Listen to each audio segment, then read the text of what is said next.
Welcome to tutorial number 2, Building Macro Rules in a Visual Macro Form.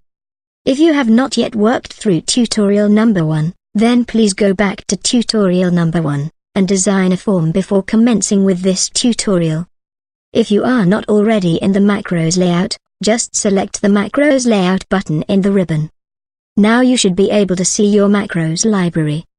OK, in the macro browser, select the macro form we built in tutorial number 1, then go to the Manage Macros tab, and select Edit Macro. Alternatively, we could have selected the Open Macro option in the Macro Workbench environment. Now we can see the form that we built in the first tutorial. And we will add rules to this form during this tutorial. Before we do, let's first tidy the form up a little with some of the tools available. Click the Form Designer tab, then select the Set Form Title button in the ribbon. You are now asked for the caption you want to appear in your form. Type My First Macro and click OK. You will now see that the caption on your form has been set. You can see in the ribbon a number of fine adjustment buttons. In the last tutorial, you dragged new controls onto the form and roughly placed them into position. You can now use these fine adjustments to tidy up the layout of the form. First select a control on the form in the tree, then click the fine adjustments you require, such as nudge left, nudge up, etc., as I am doing here. You can also set the position of the controls with the aid of the Properties dialog, as shown. OK, now I am happy with the layout of my form. I will now begin to add some rules. Go to the macro tree and select the Rules node. Now right-click, and select Add Rule. If you cannot see the new rule node you have added, then expand the rule node by clicking on the tiny cross. You should see your new rule sitting directly under the parent rule. Again, select the parent node, and right-click, and add another rule node. Now select one of the new rule nodes that you have just added, and right-click. Now select the Delete option to delete this node. OK. Now let's look in detail at the properties for rules. OK. The first property we see is the rule name. Let's give this rule a meaningful name, such as check minimum height. The next property we see for this rule is trigger property. The trigger is the event on the form we want to run this rule on. The list you see is a list of all of the objects on the form.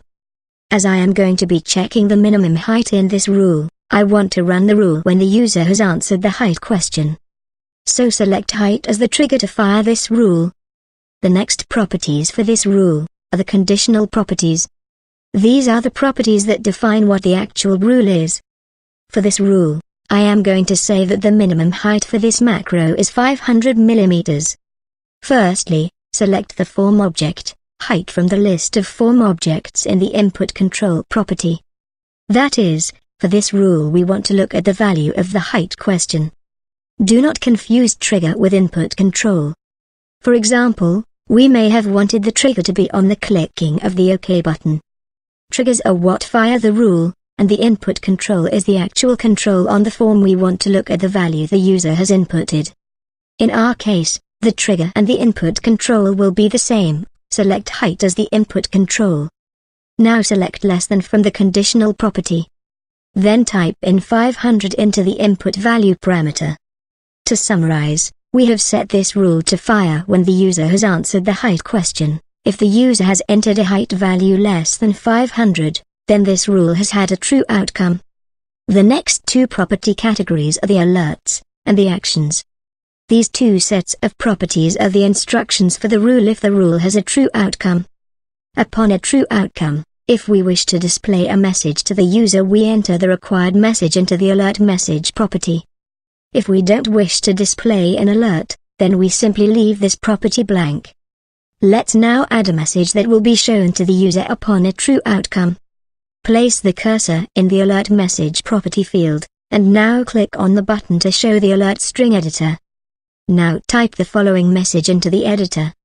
You have entered a height less than 500 mm. Please try again.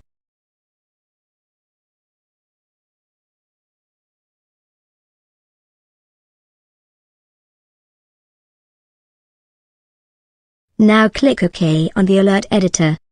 That's our message set up. let's move on to the action properties. The action properties set the state of a form control. This can be its value or its enabled state, or both at the same time.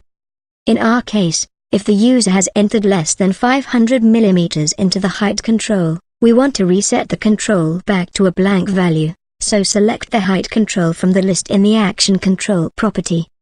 As we want a blank value, leave the action value property blank. Now click the Save button, then click the Test Macro button to run a debug test on our form. Firstly, enter a height of 500 or greater in the height control, then hit the Tab button to move to the width control.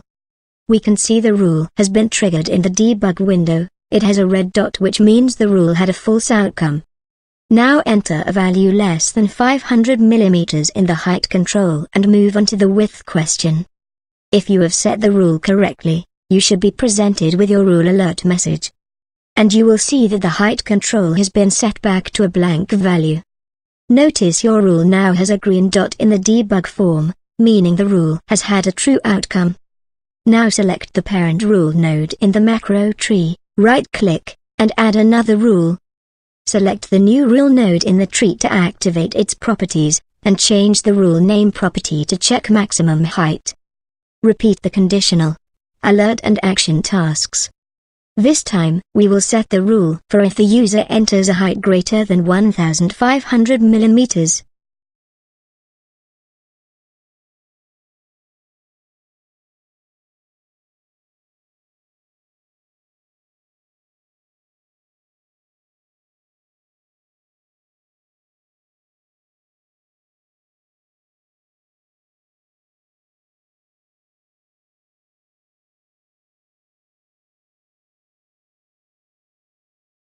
Now save the macro and check your rules by clicking the Test Macro button. Let's go back to the macro tree and look at our rules. Notice from the structure of the rules in the tree that we have set a, or, rule structure. That is, if the height is less than 500 mm, or, the height is greater than 1500 mm. The user will be presented with a message, and the height control will be set back to a blank value. Any of your rule nodes can have child rule nodes underneath it. That is, if the parent rule node has a true outcome, the rule will firstly perform its actions, and then move on to fire its child rules. Those child rules may also have child rules, and so on. We call these rule gates. If a rule has a true outcome, it opens the gate to fire any rules beneath it. When a rule node has a child node, this gives you a and condition.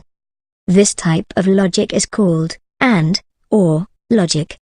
We already have some, or, logic on our rules, so now let's add a rule with some, and, logic to our form. The rule we are now going to build will set the minimum allowed width, based upon the user's panel type selection from the choice list. We will say that if the user has selected type 1 from the choice list, that the minimum allowed width will be 600 mm. We will set the trigger for this rule to fire on the OK button. Have a try on your own now to build this rule.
Once you have finished, your new rule structure should look like this.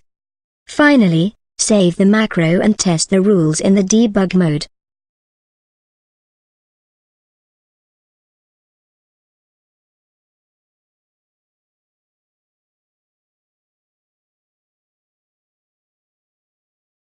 Now try experimenting with some rules yourself, combining and/or rules to build complex rule sets. The next tutorials will show you how to build the automation tasks so you can drive applications from your macro forms.